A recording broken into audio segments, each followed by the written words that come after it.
And Joshua, I want to bring some clarity on some of that research that is going on down in West Antarctica, specifically along Thwaites Glacier, which is actually something I studied in my undergrad. Now, before Hurricane Ian, I was able to speak to Dr. Graham, who's leading some research down there. And here's some of the things that they have been finding at Thwaites Glacier. One of the things they have found is that the ocean currents deep down below, they're not cold currents. They're actually very warm. So what that is actually doing is it's actually melting some of the ice from beneath. And for a glacier that's really holding on by a fingernail, and it's this fingernail, it's a little ridge in our seabed, this is really crucial. Now, another thing that's really been focused in on this study is dealing with the ground line, which is that far distance over there. You see that red circle way where the ice is connected to the ground? That is the ground line where the ice is actually attached to the ground. The research has been finding that as this glacier has been moving, it's been leaving us basically a blueprint along the seabed. That blueprint has taught us now that the seabed, where the ground line is at, has actually retreated at one point in the past 2 centuries by nearly 1.3 miles per year.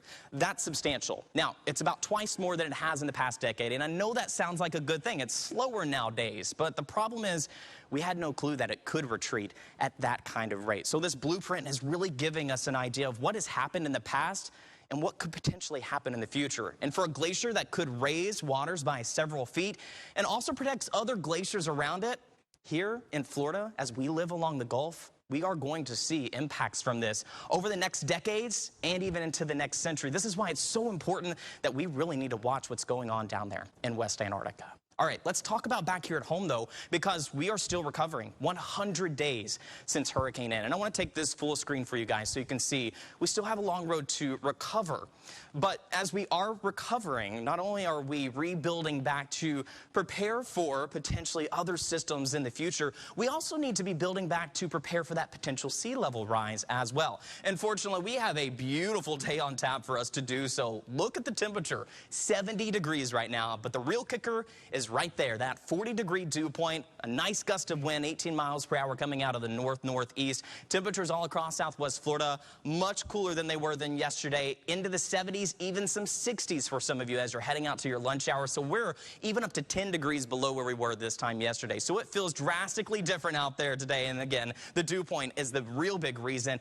We have dew points in the 30s, you guys. That's something that is not quite typical here in Southwest Florida. So we definitely need to take advantage of it. Get outside today. And even this weekend, as it's going to feel absolutely perfect outside. Now, there is a bit of a breeze outside. Winds are up into the teens, up to 13 to even 15 miles per hour. Specifically out in the Gulf, that's going to cause some issues. Moderate chop on the water. So you want to be careful if you're heading out on the boat today, and I think that's going to hang around into our Saturday as well. Now, the reason why things have changed, of course, we know, is that cold front that swept through yesterday. It's way off the coast at this point. So we have the dry air filtering in, and we have a high-pressure ridge right here. That's going to continue to suppress cloud coverage and keep us dry over the next couple of days. So on Futurecast, you're going to notice mostly clear skies throughout your day today. Sunny conditions, just continue to deal with a nice breeze here across the area. But we're staying dry all through your Friday, even as we get into your Saturday morning. And going into Saturday morning with clear skies, that's going to allow the temperature to substantially drop. Before we get to that, though, highs today, mid-70s, right near average, which we've been well above average to the begin this year. Heading into tonight, though, it is going to be a bit chilly. 51 degrees for your overnight, so you might want a jacket if you're heading out for any of your late Friday night plans. How long does the low dew point stick around? Well, we do slightly see a rise in them for the weekend, but it's low 60s, so we can handle that. And we actually have another front that's going to arrive as we head into Tuesday. That'll help bring the dew points back down into mid next week.